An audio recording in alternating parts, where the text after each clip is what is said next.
ಈ ವಿಡಿಯೋದಲ್ಲಿ Japan and Brazil through A travellers I ಪಾಠದ ಬಗ್ಗೆ ತಿಳ್ಕೊಳ್ಳೋಣ. ಅದಕ್ಕೂ ಮೊದಲು ನೀವಿನ್ನೂ ನಮ್ಮ ಚಾನಲ್ಗೆ ಸಬ್ಸ್ಕ್ರೈಬ್ ಆಗಿಲ್ಲ ಅಂದರೆ ದಯವಿಟ್ಟು ಸಬ್ಸ್ಕ್ರೈಬ್ ಮಾಡ್ಕೊಳ್ಳಿ ಹಾಗೂ ಪಕ್ಕದಲ್ಲಿರುವಂತಹ ಬೆಲ್ ಐಕನನ್ನು ಕ್ಲಿಕ್ ಮಾಡಿ ಆಲ್ ಆನ್ ಆಪ್ಷನ್ನ ಚೂಸ್ ಮಾಡಿ. Japan and Brazil through A travellers I. George mics ಅವರು ಜಪಾನ್ ಮತ್ತು ಬ್ರೆಜಿಲ್ಗೆ ಟ್ರಾವೆಲಿಂಗ್ ಮಾಡಿದಾಗ ಅವ್ರಿಗೆ ಅಲ್ಲಿ ಏನು ಅನುಭವ ಆಯಿತು ಅನ್ನೋದ್ರ ಬಗ್ಗೆ ಈ ಪಾಠದಲ್ಲಿ ನಮಗೆ ತಿಳಿಸ್ಕೊಡಿದ್ದಾರೆ. ಅವ್ರು ಏನೇನು ಹೇಳಿದ್ದಾರೆ ಅಂತ ನೋಡೋಣ. ಫಸ್ಟು ಅವರಿಲ್ಲಿ ಜಪಾನ್ ಬಗ್ಗೆ ಹೇಳಿದ್ದಾರೆ. Japanese manners. A quarter of an hour in Japan will convince you that you are among exquisitely well-mannered people. People who live on a hopelessly overcrowded island have to respect one another's privacy, or rather would have to if they had any privacy, but they don't. So courtesy has a double function. It is courtesy and it is substitute privacy. Take for example the little red telephones in the streets, shops, halls of hotels. The instrument is situated on a table or on a counter. They have no space to spare for booths. You conduct your most confidential business transactions, your intimate love quarrels in public, yet in perfect privacy. Anybody, any passerby could listen in, but nobody does. A man's telephone receiver is his castle. ಈ ಪ್ಯಾರದಲ್ಲಿ ನಮಗೆ ಲೇಖಕರು ಏನು ಹೇಳಿದ್ದಾರೆ ಅಂತಂದರೆ, ನೀವು ಜಪಾನ್ಗೆ ಹೋದ ಒಂದು 15 ನಿಮಿಷದಲ್ಲೇ Japan ಅವರು ಎಷ್ಟು ಮ್ಯಾನರ್ಸ್ ಪೀಪಲ್ ಅಂತ ನಿಮಗೆ ಗೊತ್ತಾಗುತ್ತೆ ಅಂತ ಹೇಳಿದ್ದಾರೆ. ಮತ್ತು ಅವರು ಇಲ್ಲಿ ಹೇಳಿದ್ದಾರೆ, ಇಲ್ಲಿ ಜಪಾನಲ್ಲಿ ಇದೊಂದು ಚಿಕ್ಕ ಐಲ್ಯಾಂಡ್ ಆಗಿದ್ರು ಕೂಡ ಇಲ್ಲಿ ಜನಸಂಖ್ಯೆ ತುಂಬ ಇದೆ. ಹಾಗಾಗಿ ಇಲ್ಲಿ ಒಬ್ರದ್ದು ಮತ್ತು ಇನ್ನೊಬ್ಬರು ಪ್ರೈವಸಿನ ಕಾಪಾಡ್ಕೊಳ್ಳೋದು ತುಂಬ ಕಷ್ಟ. ಹೀಗಿದ್ರೂ ಕೂಡ ಇಲ್ಲಿ ಒಬ್ಬರು ಇನ್ನೊಬ್ಬರು ಪ್ರೈವಸಿಗೆ ಯಾವುದೇ ರೀತಿಯಾದಂತಹ ಧಕ್ಕೆ ಉಂಟಾಗದಾಗೆ ನೋಡ್ಕೋತಾರೆ ಅಂತ ಹೇಳಿದ್ದಾರೆ. ಅದಕ್ಕೆ ಅವರೊಂದು ಎಕ್ಸಾಂಪಲ್ ಕೊಟ್ಟಿದ್ದಾರೆ. ಏನಪ್ಪ ಅಂತಂದರೆ, ಇಲ್ಲಿ ಎಲ್ಲ ಕಡೆ ಇರುವಂತೆ ಇಲ್ಲಿ ಟೆಲಿಫೋನ್ ಬೂತ್ಸ್ನ ಇಡೋಕ್ಕಾಗಲ್ಲ. ಯಾಕೆ ಅಂತಂದರೆ ಇಲ್ಲಿ ಜಾಗ ಇಲ್ಲ. ಅದಕ್ಕೋಸ್ಕರ ಏನು ಮಾಡಿರ್ತಾರೆ ಅಂತಂದರೆ, ಇಲ್ಲಿರುವಂತಹ ಶಾಪ್ಸ್ ಅಥವಾ ಬೀದಿಗಳು, ಯಾವುದಾದ್ರು ಒಂದು ಹೋಟೆಲ್ಗಳು, ಅಲ್ಲಿ ಒಂದು ರೆಡ್ ಟೆಲಿಫೋನ್ನ ಅಲ್ಲಿ ಒಂದು ಟೇಬಲ್ ಮೇಲೆ ಇಟ್ಟಿರ್ತಾರೆ. ಅಲ್ಲಿ ಹೋಗ್ಬಿಟ್ಟು ಬೇಕಾದರೆ ಯಾರು ಬೇಕಾದರೂ ಅವರೆಲ್ಲ ಏನು ಮಾತಾಡ್ತಾರೆ ಅಂದರೆ, ಫ್ರೀಯಾಗಿ ಆ ಟೆಲಿಫೋನಲ್ಲಿ ಅವ್ರ ಬಿಸ್ನೆಸ್ ಟ್ರಾನ್ಸಾಕ್ಷನ್ ಬಗ್ಗೆ ಮಾತಾಡ್ತಾರೆ. ತುಂಬಾ ಇಂಪಾರ್ಟೆಂಟ್ ಕಾನ್ಫಿಡೆನ್ಷಿಯಲ್ ಆಗಿದ್ರು ಕೂಡ ಬಿಸ್ನೆಸ್ ಟ್ರಾನ್ಸಾಕ್ಷನ್ ಅವ್ರು ಅಲ್ಲಿ ಆರಾಮಾಗಿ ಮಾತಾಡ್ಕೋತಾರೆ. ಮತ್ತು ಏನಾದರೂ ಅವರು ಪಬ್ಲಿಕ್ಕಲ್ಲಿ ಏನಾದರೂ ಜಗಳ ಇದ್ದರೆ ಅದನ್ನು ಕೂಡ ಫೋನಲ್ಲಿ ಆರಾಮಾಗಿ ಮಾತಾಡ್ತಾರೆ. ಮತ್ತು ಎಷ್ಟು ಪ್ರೈವಸಿ ಅವ್ರಿಗೆ ಇರುತ್ತೆ ಅಂತಂದರೆ, ಮತ್ತು ಯಾರಾದರೂ ಅಲ್ಲಿ ಅವ್ರು ಮಾತಾಡಬೇಕಾದ್ರೆ ಪಕ್ಕ ನಡ್ಕೊಂಡು ಹೋಗ್ತಿದ್ರು ಕೂಡ ಅಲ್ಲಿರುವಂತಹ ಬೇರೆ ಜಪಾನವರು ಬೇರೆಯವರಲ್ಲಿ ಏನು ಮಾತಾಡ್ತಾ ಇದ್ದಾರೆ ಟೆಲಿಫೋನಲ್ಲಿ ಅಂತ ಅನ್ನೋದನ್ನು ಅವರು ಯಾವ ಕಾರಣಕ್ಕೂ ಕದ್ದು ಕೇಳೋದಿಲ್ಲ ಅಂತ ಈ ಪ್ಯಾರಾದಲ್ಲಿ ಲೇಖಕರು ನಮಗೆ ಹೇಗೆ ಜಪಾನ್ ಅವರು ಅಷ್ಟು ಜನಸಂಖ್ಯೆ ಇದ್ದರೂ ಕೂಡ ಇನ್ನೊಬ್ಬರು ಪ್ರೈವಸಿಗೆ ಹೇಗೆ ಅಡ್ಡ ಬರಲ್ಲ ಅನ್ನೋದನ್ನು ಇಲ್ಲಿ ನಮಗೆ ತಿಳಿಸಿದ್ದಾರೆ. ಈಗ ನೆಕ್ಸ್ಟ್ ಪ್ಯಾರಾ ನೋಡೋಣ. You will of course immediately notice their mania for bowing. Everybody keeps bowing to everybody else with the ceremonious solemnity of a courtier, yet with a great deal of natural and inimitable grace. Bowing is neither less nor more silly than shaking hands or kissing the cheek, but it is quainter, more formal, more orientational. It is also infectious. After a few hours you start bowing yourself, but you bow too deeply or not deeply enough. You bow to the wrong man at the wrong time. You do not clasp your hands in front of you, which is bad, or you do, which is worse. You will discover that the Japanese have a complicated hierarchy in bowing. Who bows to whom, how deeply and how long. One of the American states had an early traffic law which laid down that if two cars met at an intersection, neither was to move before the other had gone. Similarly, if two Japanese bow, neither is to straighten up before the other stands erect in front of them. A little complicated to us, they manage it without difficulty, and even the smallest difference in rank, standing, age, social position will be subtly reflected in that split second. One man's bow is shorter than the others. In many cases there are clear-cut differences in position and no difficulties.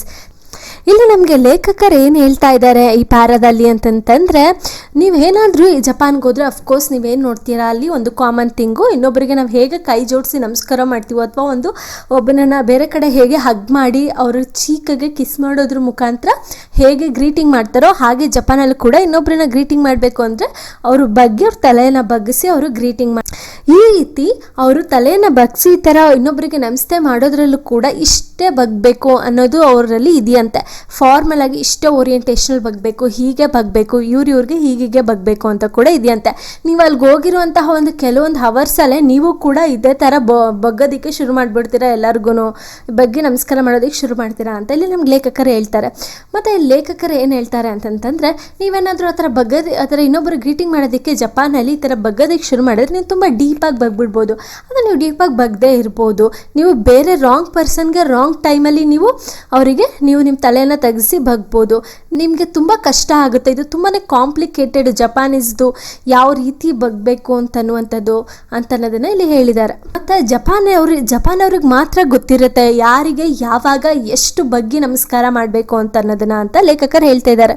The basic rules inside the family, the wife bows to our husband, the child bows to his father, younger brother to the elder brother, the sister bows to all brothers of whatever age. I saw babies carried in Japanese style on their mother's back in clever little saddles, and whenever mother bowed, baby bowed too, somewhat condescendingly from his majestic height. Japanese stores employ bowing girls.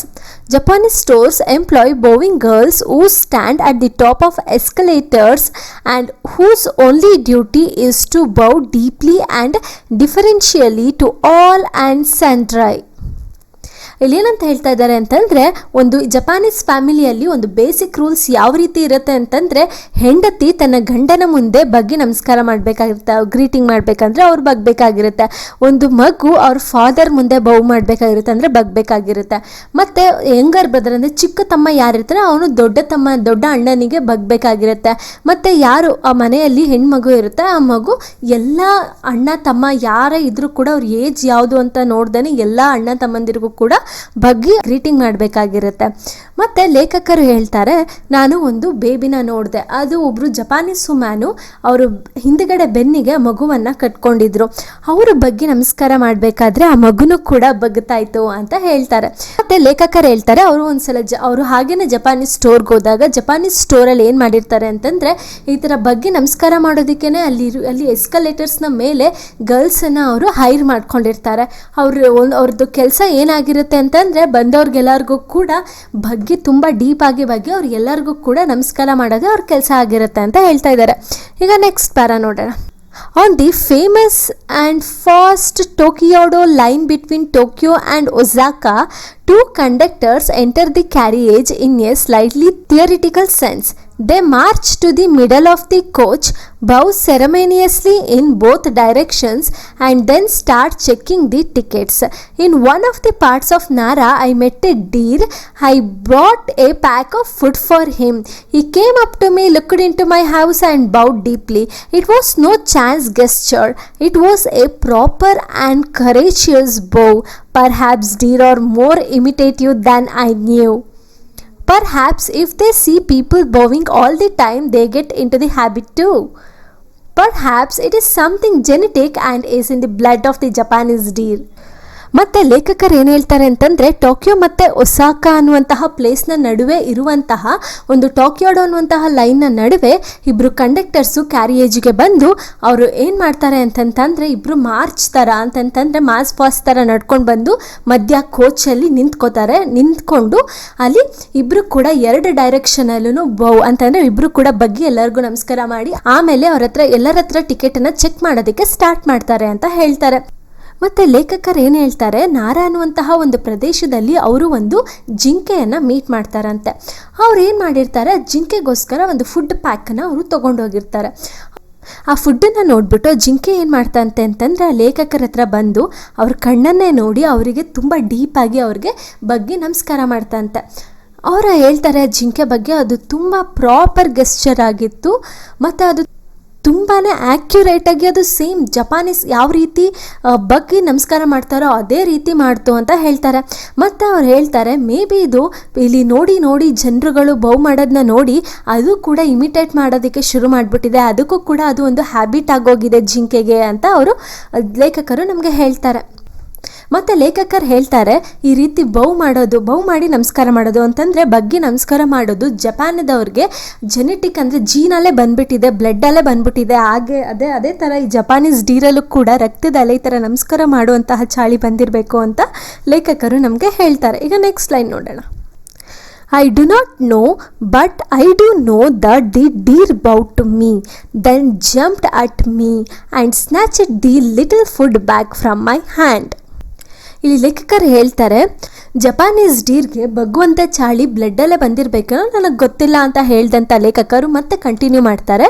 ಆದರೆ ಈ ಜಿಂಕೆ ನನ್ನ ಹತ್ರ ಬಂದು ಬಗ್ಗಿ ನಮಸ್ಕಾರ ಮಾಡಿ ಅದು ನನ್ನ ಹತ್ರ ಜಂಪ್ ಮಾಡಿ ನನ್ನ ಕೈಯಲ್ಲಿದ್ದಂತಹ ಈ ಫುಡ್ ಬ್ಯಾಗ್ ಏನಿತ್ತು, ಒಂದು ಚಿಕ್ಕ ಫುಡ್ ಬ್ಯಾಗ್, ಅದನ್ನು ಕಿತ್ಕೊಂಡೋಯ್ತು ಅಂತ ಲೇಖಕರು ಹೇಳ್ತಾರೆ.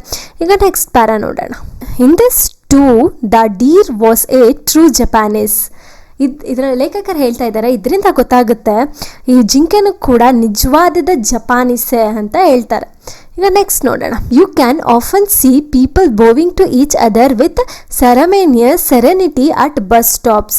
As soon as the bus arrives, the bowing gentlemen are transformed into swaggers. They push each other aside, tread on each other's toes and shove their elbows into each other's stomachs. ಮತ್ತು ಲೇಖಕರು ಹೇಳ್ತಾರೆ bus ಸ್ಟಾಪಲ್ಲಿ ಎಲ್ಲರೂ ಕೂಡ ತುಂಬ ಒಬ್ರಿಗೊಬ್ರು ತುಂಬ ರೆಸ್ಪೆಕ್ಟಿಂದ ಮಕ್ಕೊಂಡು ನಮಸ್ಕಾರ ಮಾಡ್ತಾ ನಿಂತಿದ್ದಂಥವ್ರು ಬಸ್ ಬಂದಿದ್ದ ತಕ್ಷಣವೇ ಒಬ್ರಿಗೊಬ್ರು ನೂಕೊಂಡು ಬಸ್ಸನ್ನು ಹತ್ತೋದನ್ನು ನಾವು ಕೂಡ ನೋಡ್ಬೋದು ಅಂತ ಹೇಳ್ತಾರೆ. ಈಗ ನೆಕ್ಸ್ಟ್ ನೋಡೋಣ. Eating soup has more dangers than almost anything else. When eating soup, you must make a fearful noise. It is a sign of appreciation. If you don't, your hostess will think, what an ill-mannered lot. But if you do, she will think, no reasonably well brought up European makes such disgusting noises when eating soup. He must be an ill-mannered out. ಇಲ್ಲಿ ಏನು ಹೇಳ್ತಿದ್ದಾರೆ ಲೇಖಕರು ಅಂತಂದರೆ ನೀವೇನಾದರೂ ಅಲ್ಲಿ ಹೋಗಿ ನೀವು ಒಂದು ಸೂಪನ್ನ ಕುಡಿಬೇಕಂತಂತಂದರೆ ನೀವು ಫುಲ್ಲು ಜೋರಾಗಿ ನಾಯ್ಸ್ ಮಾಡಿಕೊಂಡು ಶಬ್ದ ಮಾಡ್ಕೊಂಡು ಕುಡಿಬೇಕು. ಇಲ್ಲ ಅಂತಂದರೆ ನಿಮಗೆ ಏನಪ್ಪ ಇವ್ರಿಗೆ ಮ್ಯಾನರ್ಸೇ ಇಲ್ಲ ಅಂತ ಅನ್ಕೊಬಿಡ್ತಾರೆ. ಅದಕ್ಕೋಸ್ಕರ ನೀವು ಅಲ್ಲಿ ಹೋದಾಗ ನೀವು ಸೂಪ್ ಕುಡಿಬೇಕಂತಂದರೆ ನೀವು ಸೌಂಡ್ ಮಾಡ್ಕೊಂಡು ಸೂಪ್ ಕುಡಿದ್ರೇ ನಿಮಗೆ ಒಂದು ಬೆಲೆ ಅಂತ ಲೇಖಕರು ಇಲ್ಲಿ ಹೇಳ್ತಾ ಇದ್ದಾರೆ. ಈಗ ನೆಕ್ಸ್ಟ್ ನೋಡೋಣ. ಇವಾಗ ನೆಕ್ಸ್ಟು ಲೇಖಕರು ಬ್ರೆಜಿಲ್ ಬಗ್ಗೆ ಹೇಳಿದ್ದಾರೆ. Traffic in Brazil. Nobody hurries in Brazil. It does not really matter whether you reach your destination an hour too soon, a day late or not at all. The grey pavements in the streets of Copacabana are often decorated with beautiful black mosaics, a unique type of decoration. Only a people alive to beauty in their surroundings and who have plenty of time for contemplation during their meditative ambulatory exercises would take the trouble to decorate the pavements they walk on. ಇಲ್ಲಿ ಈ ಪ್ಯಾರಾದಲ್ಲಿ ಲೇಖಕರು ಏನು ಹೇಳ್ತಿದ್ದಾರೆ ಅಂತಂದರೆ ಬ್ರೆಜಿಲಲ್ಲಿ ಯಾರೂ ಕೂಡ ಸ್ವಲ್ಪನೂ ಆ ಥರನೇ ಇಲ್ಲ ಅವ್ರಿಗೆ. ಅವ್ರಿಗೆ ನೀವು ಇಲ್ಲಿ ಬ್ರೆಜಿಲಲ್ಲಿ ಯಾವುದಾದ್ರು ಒಂದು ಡೆಸ್ಟಿನೇಷನ್ ರೀಚ್ ಆಗಬೇಕು ಅಂತಂದರೆ ಅದು ಒಂದು ದಿನವೂ ಆಗ್ಬೋದು, 1 ಅವರು ಆಗ್ಬೋದು, ಅಥವಾ ಆಗದೇನೂ ಇರ್ಬೋದು ಆವತ್ತಿನ ದಿನ. ಆದರೂ ಕೂಡ ಅವ್ರಿಗೆ ಏನೂ ಅನಿಸಲ್ಲ, ಅಷ್ಟು ಆರಾಮಾಗಿರ್ತಾರೆ ಬ್ರೆಜಿಲ್ ಅವರು. ಮತ್ತು ಅಲ್ಲಿರುವಂಥ ಸ್ಟ್ರೀಟ್ಸನ್ನೆಲ್ಲ ಅವರು ಬ್ಯೂಟಿಫುಲ್ ಬ್ಲ್ಯಾಕ್ ಮೊಸಾಯಿಕ್ಕಿಂದ ಅವರು ಡೆಕೋರೇಟ್ ಮಾಡಿದ್ದಾರೆ. ಅಲ್ಲಿ ಇರುವಂಥ ಸರೌಂಡಿಂಗ್ಸ್ ತುಂಬ ಬ್ಯೂಟಿಫುಲ್ ಆಗಿದೆ ಅಂತ ಲೇಖಕರು ಹೇಳ್ತಾರೆ. ಈಗ ನೆಕ್ಸ್ಟ್ ಪ್ಯಾರಾ ನೋಡೋಣ. However, as soon as these easy-going, leisurely characters get a steering wheel in their hands, no speed is fast enough for them.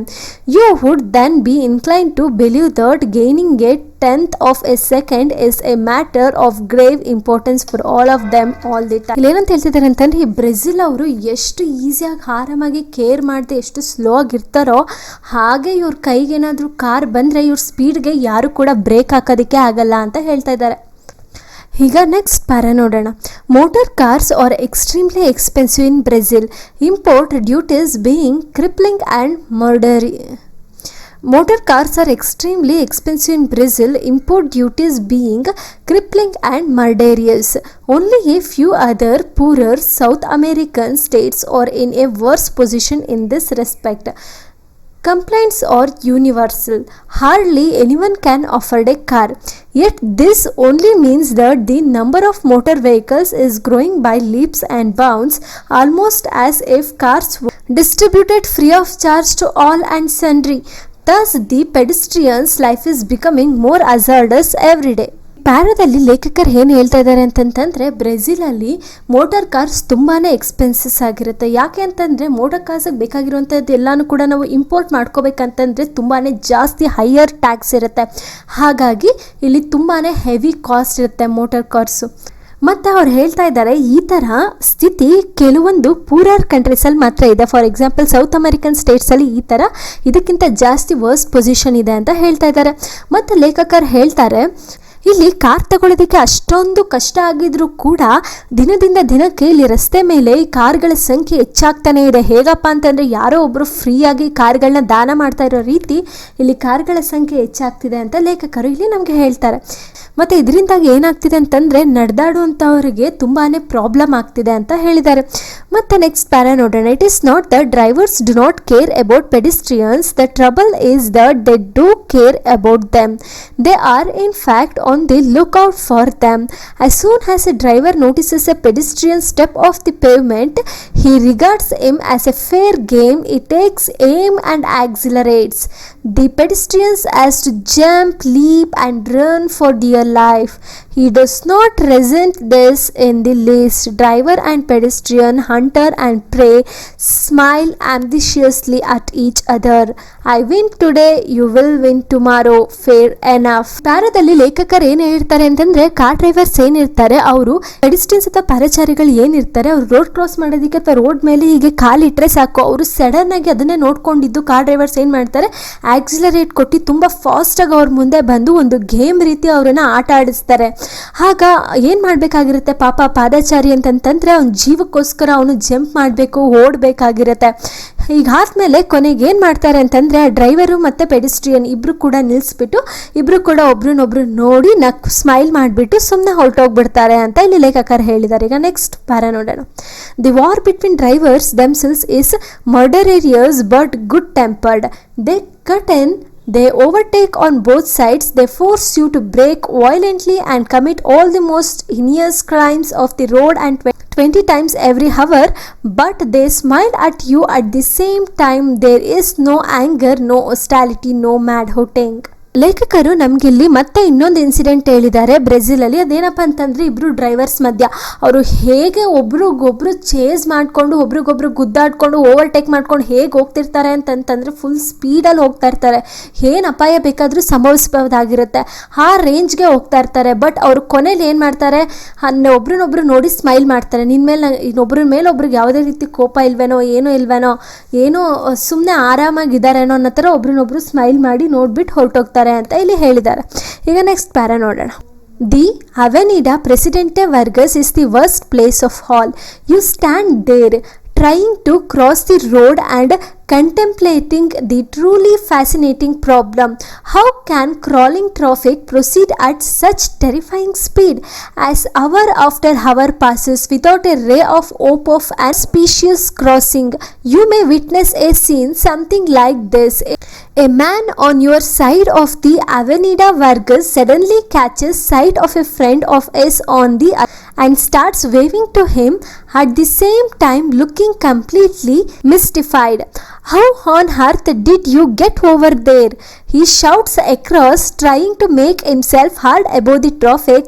It is the other fellow's turn to be surprised by this native question. He helps back, how I was born on this side. ಈ ಪ್ಯಾರಾದಲ್ಲಿ ಲೇಖಕರು ಏನು ಹೇಳಿದ್ದಾರೆ ಅಂತಂತಂದರೆ, ಅವೆನಿಡಾ ಪ್ರೆಸಿಡೆಂಟೆ ವರ್ಗಸ್ ಅನ್ನುವಂತಹ ಒಂದು place ಇದೆ ಅಂತ. ಅದು ತುಂಬ ವರ್ಸ್ಟ್ ಪ್ಲೇಸ್ ಅಂತ. ಯಾಕೆ ಅಂತಂತಂದರೆ ಯಾಕಂದರೆ ನೀವು ಅಲ್ಲಿ ರೋಡ್ ಕ್ರಾಸ್ ಮಾಡೋದಕ್ಕೆ ಅಂತ ನಿಂತ್ಕೊಂಡ್ರೆ ಅಲ್ಲಿ ನೀವು ಒಮ್ಮೆ ಅಲ್ಲಿ ರೋಡಲ್ಲಿ ನೀವು ನೋಡಿದ್ರೆ ಬರೀ ಟ್ರಾಫಿಕ್ ತುಂಬ ಸ್ಪೀಡಾಗಿ ಒಂದರಿಂದ ಒಂದು ಬರ್ತಾನೆ ಇರುತ್ತಂತೆ. ಅಷ್ಟು ಹೆವಿ ಟ್ರಾಫಿಕ್ ಅಲ್ಲಿ ಇರುತ್ತಂತೆ.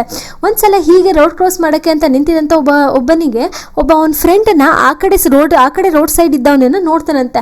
ಅವ್ನು ನೋಡ್ಬಿಟ್ಟು ಇಲ್ಲಿಂದ ಕೇಳ್ತಾನಂತೆ, ನೀನು ಹೇಗೆ ಇಲ್ಲಿಂದ ಆ ರೋಡಿಗೆ ಹೇಗೆ ಕ್ರಾಸ್ ಮಾಡಿದೆ, ನೀನು ಇದು ಹೇಗೆ ಸಾಧ್ಯ ಆಯಿತು ನಿನಗೆ ಅಂತ ಕೇಳ್ತಾನಂತೆ. ಆವಾಗ ಅವನು ಏನು ಕ್ವಶನ್ ಅಂತ ಕೇಳ್ತಿದ್ಯಾ ನೀನು, ನಾನು ಹುಟ್ಟಿರೋದೇ ಇದೇ ಸೈಡ್ ರೋಡಲ್ಲಿ ಇದ್ದೀನಿ ಅಂತ ಹೇಳ್ತಾನಂತೆ. ಅಂದರೆ ನೀವು ಇಮ್ಯಾಜಿನ್ ಮಾಡ್ಕೋಬೋದು ಇಲ್ಲಿ ಟ್ರಾಫಿಕ್ ಎಷ್ಟು ಹೆವಿ ಇರುತ್ತೆ ಅಂತ ಲೇಖಕರು ನಮಗೆ ತಿಳಿಸ್ಕೊಡ್ತಾ ಇದ್ದಾರೆ. ಇದು Japan and Brazil through A travellers I ಅನ್ನುವಂತಹ ಪಾಠದ ಬಗ್ಗೆ ಆಗಿತ್ತು. ಈ ವಿಡಿಯೋ ನಿಮಗೆ ಇಷ್ಟ ಆಗಿದ್ದಲ್ಲಿ ದಯವಿಟ್ಟು ಲೈಕ್ ಮಾಡಿ, ಶೇರ್ ಮಾಡಿ ಹಾಗೂ ನಮ್ಮ ಚಾನಲನ್ನು ಸಬ್ಸ್ಕ್ರೈಬ್ ಮಾಡ್ಕೊಳ್ಳಿ. Thank you.